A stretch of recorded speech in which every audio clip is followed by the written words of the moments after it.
Hi, and welcome to our show, The Purple Couch. My name is Maria, and I'm your host today. I'm a study abroad student from Denmark, and let me tell you, it has been quite a challenge for many of the international students to be here this semester because of the pandemic.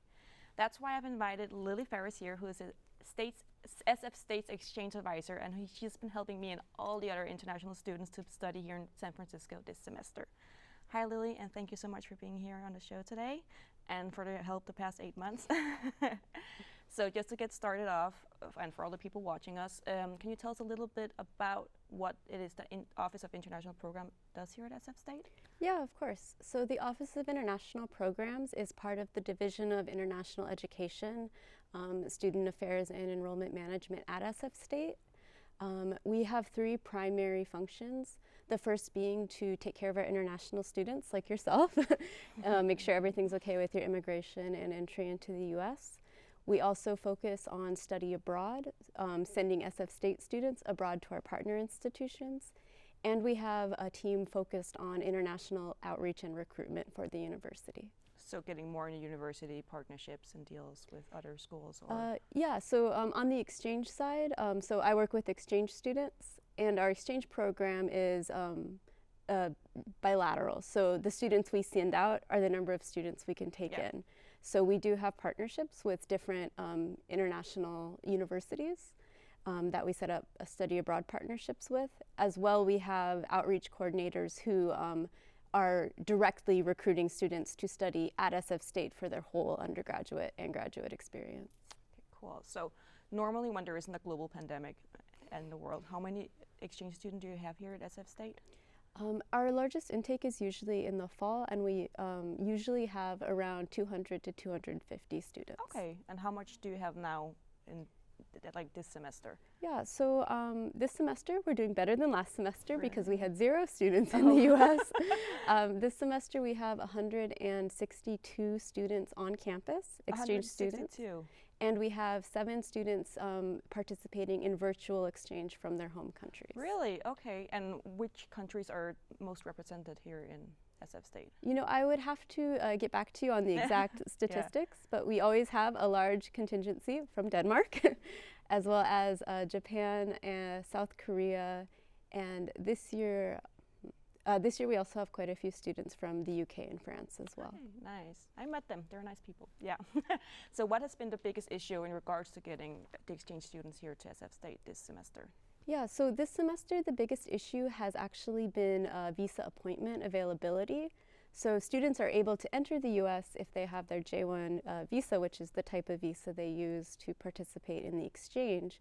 However, this past semester there have been a big limitation in the number of appointments available at different embassies around the world. Yeah. And this unfortunately prevented a lot of our students from coming to the US. So have you noticed any changes happening or positive changes because of the COVID?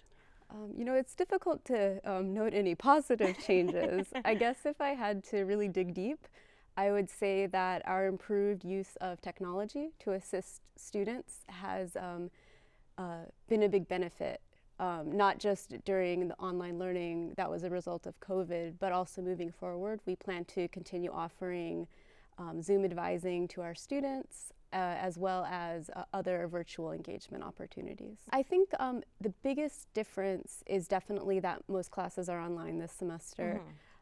You know, on one hand, that can be really great for some students who maybe have accessibility issues when it comes to physically being on campus, or who just, you know, want to go to class in their pajamas. Yeah. But I do think that particularly for our exchange student population, as well as our larger international student population, it can be quite isolating, and so it can be difficult for students to make social connections, especially when they're so new to life in the US. But you have a requirement that we have to have one in-person class, right? So we can stay here for, first of all, in the US, and also maybe to meet people, of course. Yes, that's actually an immigration requirement. Yep. Students have to have in-person learning, but we also think it's good for students to have that in-person component to their exchange. That's true. Do you think the pandemic has some way created new opportunities for being an exchange student here or globally? I think actually yes. So in 2020-2021, during that academic year, we were not able to bring any exchange students to the US. However, we were able to have a virtual exchange with 50 participants from other countries. And so that actually allowed students who couldn't come to the US to take SF State classes from abroad. And I think moving forward, that would be something that I would love to see continue. Are you optimistic about the future for the exchange program in general? Yes, I'm very optimistic. I think especially with everything, with the global pandemic, it's become really clear that addressing these kind of large-scale concerns really can't be done by one country. It has to be done in collaboration. And so I think that really highlights the need for international education and exchange, such as the exchange program at SF State. Last year, if you have any good advice for people who want to come here to SF State but are being a little unsure because of the pandemic or the uncertainty there is in the world right now, do you have any good advice for them? I have a lot of advice. Yeah. First and foremost, students who would like to participate in the exchange program at SF State, this doesn't sound glamorous, but please read our emails. Please read our emails. Go to our website and read that content. A lot of times students run into problems because they didn't properly process the information that we put out. And especially now when immigration regulations can so quickly change depending on government response, it's really important that students keep on top of that. Yeah. As well, we encourage students to reach out to the exchange student advisors. We're here to support students, but we can't support students if we don't know what's wrong. No, true. So we encourage students to be proactive in reaching out. And also, we encourage students to be proactive in prioritizing their social life. Of course, schoolwork is important. I'm going to be the first person to say that. But social life is important too. Yeah. You don't come on exchange just to go to school. You come for an international experience.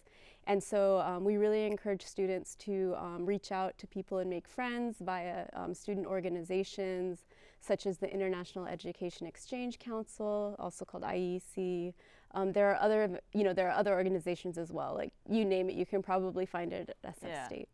So that would be my third piece of advice. Good advice. I know the one with the mail thing is really good because I forgot that I had an exchange mail. I was like, oh yeah, I have to check that, and it was like, oops, sorry, before I asked you guys questions. It's okay, there's a lot going on. Finding the balance between having a social life but also studying, of course, and seeing the new place, and it can be hard, but you'll get into it. It can be frustrating the first week to find head and everything, but you'll get there. Yeah. It's nice. It's a process. It's a process, it really is. But it's worth it. Yes, totally worth it. A positive process. Yeah.